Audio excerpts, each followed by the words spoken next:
All righty, happy afternoon. For those of you I've not previously met, my name is Wally Conway. For those of you here with us on Zoom, if you've got any question along the way, please stick it in the Q&A box and we'll take care of that right away. And that'll be just dandy. For those of you who are with us on Facebook Live or LinkedIn or YouTube or any of the other platforms, if it's in real time, just stick it right in the question box. And if you happen to be watching with some delay, just stick it in the comments section, reach out to me directly, and we'll get it all answered. So who am I and what is this program about? I have been in the home inspection business now for 26 years. We've been in about 40,000 houses around Jacksonville. And much like you, I discovered pretty early on that WDO was a pain in my behind. We would do a home inspection and pest control company, traditional pest control company would do the WDO, and days or weeks or months or sometimes years would go by after the transaction, and I would get a complaint from the home owner, our previous customer who was the home buyer, the homeowner saying, hey, you didn't tell me about the wood rot, or you didn't tell me about the termites, or I got all these things going on. And I could never understand why the home inspector or the real estate agent was being griped at or receiving the complaint for something they had nothing to do with. So I started investigating quite a bit, taking every WDO course I could. I studied things at the University of Florida, the State Department of Entomology. I did all of these different programs, and it came to my conclusion that no one in the real estate business really knew what was supposed to happen in the WDO world. Many people in the pest control universe didn't even know what the heck was going on. It was really, they were there to sell treatments and to sell other stuff, and it really wasn't very good. So we made the decision almost 20 years ago to partner with a pest control company, so they always happened at the same time. And we did that for several years. And then about 15 years ago, we made the decision to have our entire staff properly trained, licensed, and employed to do the WDO inspection. So we're now sitting on somewhere in excess of 15,000 WDO events, blended with 40,000 home inspection events, and got a pretty good feel of what's supposed to happen. What's really a challenge is when you're doing what you're supposed to do and it seems or feels different to the real estate agent, or it feels different even to a traditional pest control company. They're like, what in the world are you doing?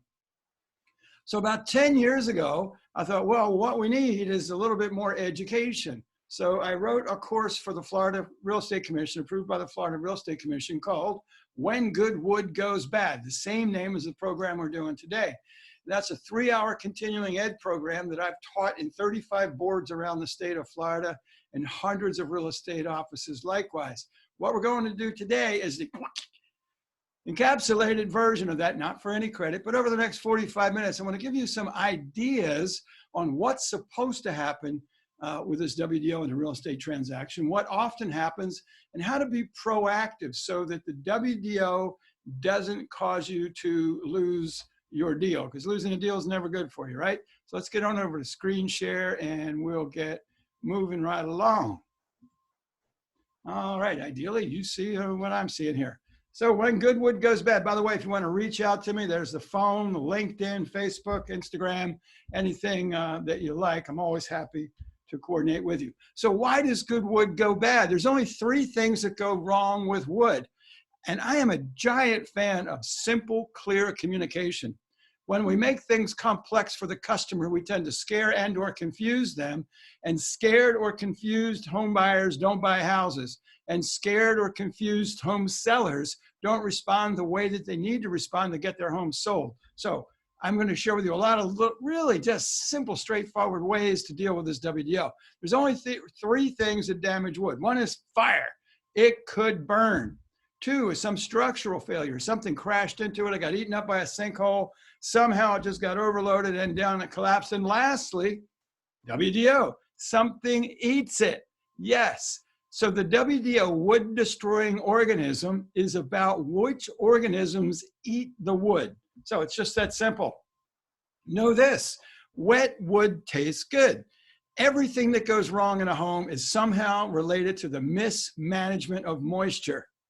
When we see damage in a home, specifically the WDO, we're always wondering, I wonder what the source of the moisture is, because these organisms don't eat wood that's dry or it's immensely rare or immensely slow. And I'm going to show you a personal example of that. I'm going to stop the screen share and get back to my smiling face for you for a minute. All right, this is a baseball bat. This baseball bat, 29 inches long. I got this when I was probably 10 years old. Good old wooden bat. Remember wooden bats? Well, I had this in the backyard at my home when my children were younger, much younger. And it got left in the backyard and it got eaten by termites. So here's a baseball bat. This bat's now over 50 years old. It's probably 55 years old. It was fine for over 40 years, right? It was inside where it was dry. Yeah, it might have got wet when I played with it out in the rain, but it would come back in and it would dry out. In a matter of weeks of laying in the yard, it had termite infestation. We've since treated this, so I don't have that anymore. But it makes the point, when things get wet, bad things occur, right? And when you start looking at furniture, it would be the same basic thing. If you had your great-grandmother's dining room set, it sat in her dining room for 50 years, your grandmother's dining room for 50 years, your mother's dining room for 50 years, and now it's in your dining room and everything is fine. It will last forever because the wood is kept dry. Stick it outside on a day like today. It's pouring here in Jacksonville right now. Stick it outside there and it gets wet. After a couple of weeks, we're going to get termites. It's going to rot. Bad things are happening. So wet wood tastes good. Number one, we want to assure that things are kept dry just for that reason. One of these is an ant and one of these is a termite. If you believe the one on the left is a termite, please raise your hand. If you believe the one on the right is a termite, please raise your hand. Now I will tell you that the one on the right is in fact an ant. One on the left is a termite. And if you notice, the ant on the right has that skinny little waist. How I remember that, my favorite aunt, she's now in her 80s. She's known me all my life. She knew me before I was born, right? She knew me when my mom was carrying me before I was even born. Has this really skinny waist. I've known this woman now 65 years. That's how I'll be 65 in September. She's always had this skinny waist. So when I'm seeing a bug and is that an ant? Is that a termite? Ant or termite? Oh, that one's got a skinny waist. Easy way to remember. All of the things I'm going to share with you come from a definitive source. It is critically important that when you're making decisions in real estate, when you're sharing information in real estate, you know precisely where it comes from. At our website at gohomepro.com, every reference that I share with you lives there. And we link right into that definitive source. Virtually everything for the WDO related things in real estate comes from the State Department of Agriculture, the Bureau of Entomology. This is absolutely the correct information. Now, very often in real estate, we learn from, well, Sally Sue in my office is a top producer, or my manager said, you need to get in the habit to say, that's fascinating, thank you so much. What is the definitive source? From where did you get that information? Why that's important is because you always want to be correct. We are not correct when we listen to other people directly. We're correct when we have other people help us get to definitive sources. I'll show you a very simple example. This WDO form, I watch people argue on a daily basis over WDO related issues. The buying agent said this, the selling agent said that, and it turns out very often they're both wrong because nobody ever read the instructions. The WDO, which is now 2 pages long, is pages 4 and 5 of a 5-page instruction that comes from the state. The first 3 pages tell you how to fill it out and how to interpret it. But nobody ever looks at that. They just argue over some silly things. So I'll give you some examples. This, in fact, is the instruction from the state, right? That says it's real. Why do we use the silly form? The WDO form that we're required to use by the state, the reason we use that silly form is the state, right in the instruction that governs it, says we must use the form whenever it's related to a real estate transaction or transfer. That's the why. Why do those WDO knuckleheads report wood decay fungi? You've likely had this happen to you where WDO inspector goes out and does a WDO inspection and says, wood decay fungi on siding, rear of house, adjacent to sliding glass door. We see this dozens of times every week. Where the water splashes up, it's got wood decay fungi on it. Then you ask the question, is it wood rot? You say, no, it's wood decay fungi. And you say, well, does it have termites? No, it's wood decay fungi. You say, is there any damage? And you say, no, it has wood decay fungi. And people get upset about that. Well, in the instruction that governs the WDO, the behavior of the inspector, the behavior, frankly, of the real estate agent and the buyer and the seller says report the fungi. And I say, well, why? Well, because if we report the fungi before it's done any damage, it just gets cleaned off and everybody lives happily ever after. So it's understanding what the requirement is. Very often we get in a scenario where an agent acting in their mind honorably, but without knowledge, gets very upset. Well, you said it's got fungi. You're messing up my deal. We're never referring your company again. I say, ma'am, you're asking me to break the law. Is that your desire? No, but everybody does it a different way. Well, everybody else is wrong. Stop being wrong and take care of your customer. I will share with you the mindset that I'm sharing with you. We use this in our company here at Home Pro Inspections. We get about 3,000 inspections a year. And a good portion of those are without agent referral. Now, we love agent referral. I definitely want your agent referral, but the customers resonate with this methodology. And when the customer sees somebody in the transaction totally focused on them, and it isn't the agent, it isn't good for your referral position. So you don't want to do that. How long must you keep a copy of a WDO report that's used in a real estate transaction? I know right there it says 3 years. But that's the Department of Agriculture speaking to the WDO inspector. Who you are receiving information from is FREC, Florida Real Estate Commission, which says you must keep it for 5 years. What's interesting about that is it's telling somebody like me with an inquisitive mind, a consumer-centric mind, that these reports are on file. No, they're not on file with the state. They're on file with the pest control company or the WDO inspector, and they're also on file with a real estate company. How do we use that information? Because the state also says that anytime a WDO has been done, a notice must be posted on the property. And it's always in one of 4 places: the electric panel, the water heater, under the kitchen sink, or the access to a crawling area. That means you, as a dutiful and beautiful real estate agent, when you're taking a listing, when you pass the customer that seller disclosure, there's a WDO question on there, right, about wood rot and termite. And they say, no, I don't know anything.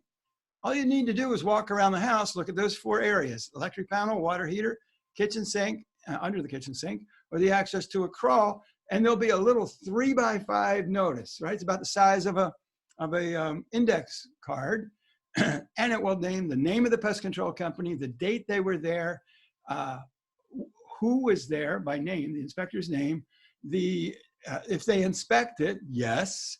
And if they treat it, it'll tell you that also. It will tell you what chemical they used to treat and what pests they treated for. So there's all that information. So just walking around the house now, you have information about that house very readily. When you're on the buy side, you can do that same thing. When you have knowledge, when you demonstrate that knowledge, when you demonstrate your care and concern for the buyer, for the seller, for the transaction, with knowledge and action, your trust position goes higher and higher, and your liability goes lower and lower, which is a really good thing, right? That's what you do. All right. How long is a WDO good for? I've watched more. I'm going to make that one go away for a minute. How long is a WDO good for? I have been in, I can't tell you how many, hundreds of very uncomfortable conversations in answering the question, how long is a WDO report good for? I have heard everything from 1 day to 10 days to 30 days to 60 days to 90 days. The longest I've ever heard is 5 years. When we do this program in a group setting, unlike Zoom that we've been doing now since COVID, I'll go around the room. How long is a WDO good for? How long is it good for? And we'll get 2, 3, 5, 7 different answers in the same room. Here's the challenge. When you went to real estate school, they told you in order to get a transaction done, there must be a meeting of the minds, a meeting of the minds. If the listing agent and the selling agent or buying agent and selling agent have 2 different opinions on any particular item, those opinions are being shared with the buyer and seller. We don't have a meeting of the minds. So what does the rule actually say? How long is a WDO report good for? It's not required to be guaranteed. That's very interesting. Says right in the governing document that a WDO report is not required to be guaranteed. Very interesting. Because very often if the lender didn't require a WDO to get the loan closed, I'll hear the agent say, well, you should get a WDO, which is that is the best advice, just to guarantee nothing's wrong. Well, you've used the word guarantee, and the state specifically says it's not a guarantee. Kind of weird. Nor is it required to be good for any set period of time. However, it should be good and accurate the moment it was done. That's it. And then you sit and say, well, wait a minute. It says it's not good for any set period of time. It's really just a snapshot in time. It's just like an X-ray. So you get an X-ray, no broken bone. I trip over my desk here and I break my bone. I look down and I say, oh, thank goodness it's not broken because I just had an X-ray. You're like, what in the world does that have to do with WDO and termites? So picture in your mind for the moment, if you will. Have you ever had in your home, a family member's home, maybe one of your listings, friend or family member, a swarm of termites? Yes. And the day before the swarm, what did you see? Nothing. So what did the WDO inspector see? Nothing. There was nothing to see. Yes, they were in the walls during the inspection, but if they don't show themselves, it's virtually impossible to know. So when the state says it's not a guarantee and it's not good for any set period of time, it's just a snapshot, it should be good the day it was done, it's recognizing that things change. Now, what does that mean to you in a real estate transaction? And where in the world did this 30 or 45 days, which are two common answers, the most common answers I hear? When a lender says, I want a WDO, they want a WDO, the lender wants a WDO, a clear WDO to get the loan closed. They know, ideally they know, it's only good for that instant, but it's impossible to do a WDO the morning of closing, and then if it's got a problem, blah, blah, blah. So the lenders have said, depending on the lender, we'll accept it up to 30 days. Some lenders will say, we'll accept it up to 45 days out. That's the why. And when we understand that, we're like, oh, helps you make a lot different decisions, right? So the best time to get the WDO is at the time of listing. You want to discover, are there any problems that we can solve now or disclose now? Are there any problems that are going to booger up getting this baby closed? And you know that as the lister, then you can share that with the seller and make informed decisions all along the way, taking control of the challenge rather than sticking our heads in the sand and losing control. Now, let's talk about the WDO reinspection. In this entire document, and I'll show you most of this, most of the whole document, I'm going to go line by line, there is no term called reinspection. There is no such thing in the statute as a WDO reinspection. You can have 1 inspection, 2 inspections, 3 inspections, 20 inspections until you get a clear inspection. There is no such thing as a WDO reinspection.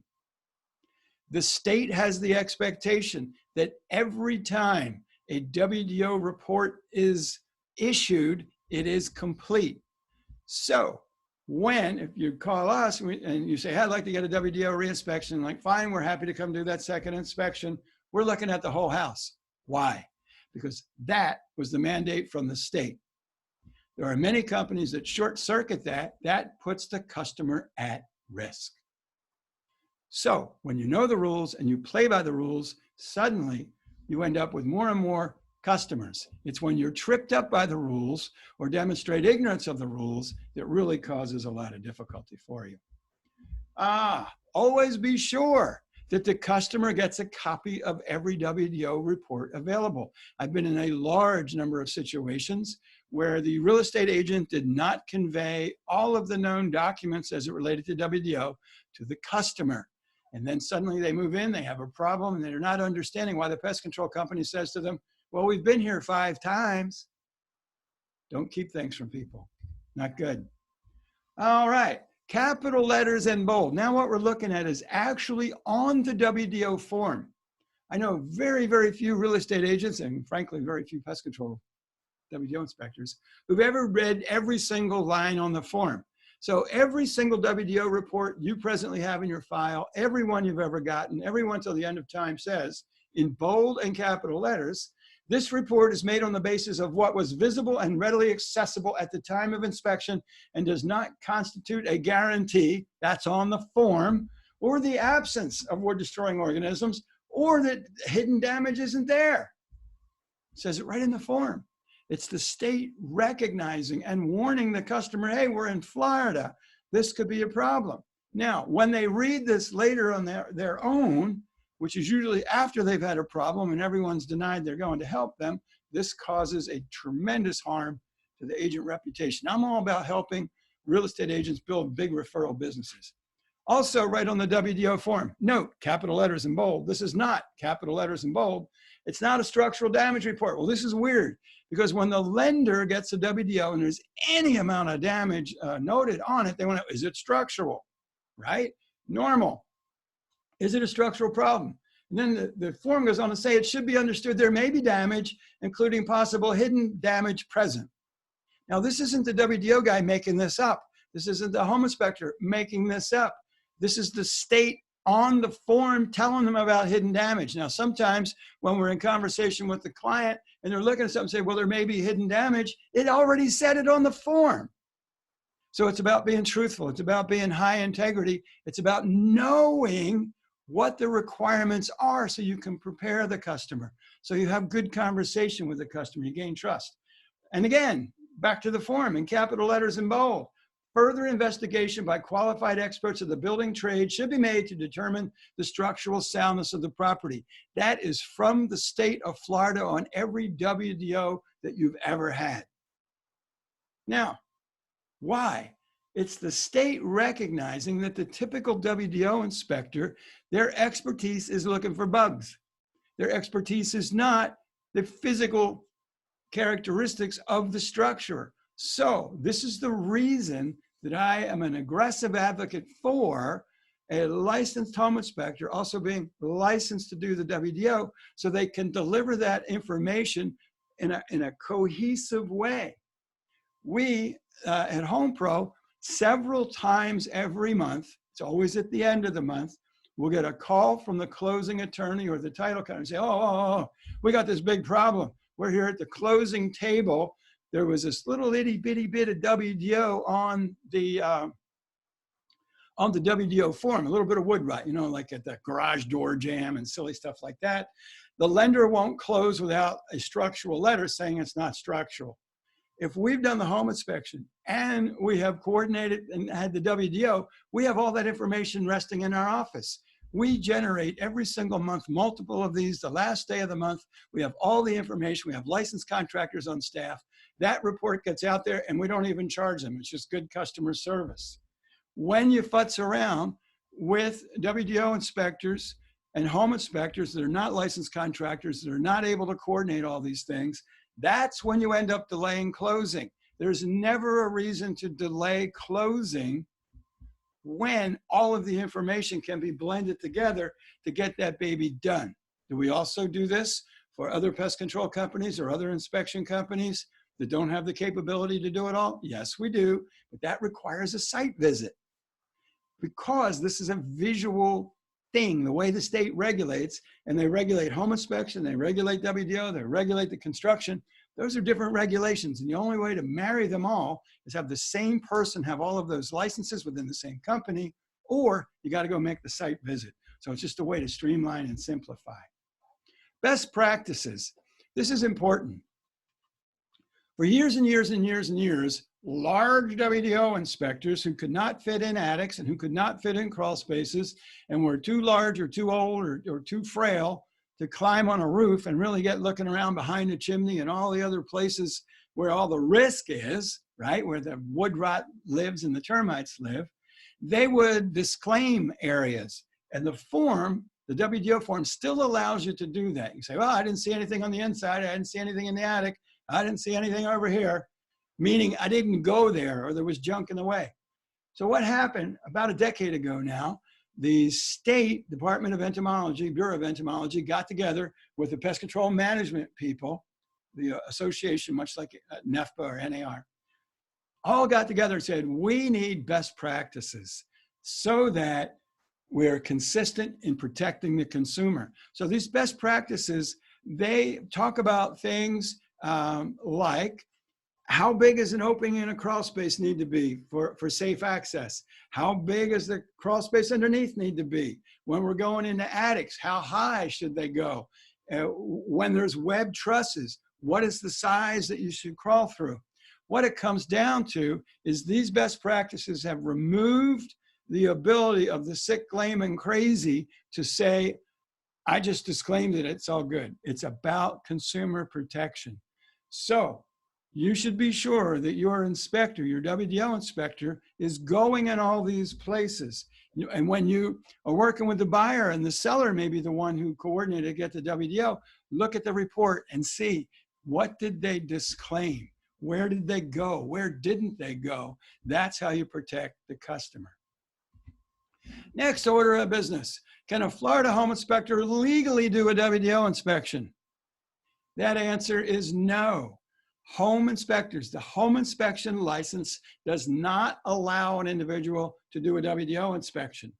What allows a WDO, a person to do a WDO inspection is a license to do a WDO inspection. It's actually called a card, but for our purpose, think of it as a license. Now, is it good to have an individual have a home inspector's license, have a WDO license, have a contractor's license?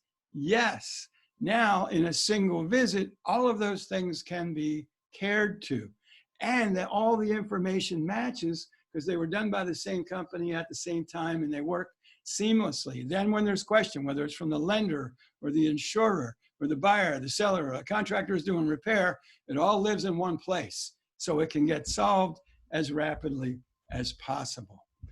That, my friends, is a super quick look at when good wood goes bad and interpreting and understanding the WDO inspection. If you've got any question at all, if you'll stick it in the Q&A, or you can even stick it in the chat, whatever you like to do, we'll give that a minute or so. For those of you who have been with me on Facebook Live, you can't ask a question in real time. Just stick it down in the chat or email me and I'll get it right to you when I say the chat. The feed, if you're on LinkedIn, same way, you can stick it right in there or direct message me or just call the office or do whatever. We have been doing a lot of these Zooms. We have 30 different programs. Many of you have noticed. I'm doing somewhere between 2 and 5 of these every single week on a whole host of things. If you'd like to bring this to your company, to your office, or to your team, just reach out. If you'd like to be notified every time we're doing anything, I'm happy to do that for you. I am grateful that you are here with me. I respect and appreciate you. And any way that I can help you. And by the way, if you'd like to learn to do Zoom, which has been really good for us, one of the programs we're doing is called Building Your Business in Zoom in Your Underwear. Very successful program. It's helped us a whole bunch. Anyway, you have a beautiful day. I respect you. I appreciate you. Grateful for your trust and looking forward to working together real soon. Have a beautiful day.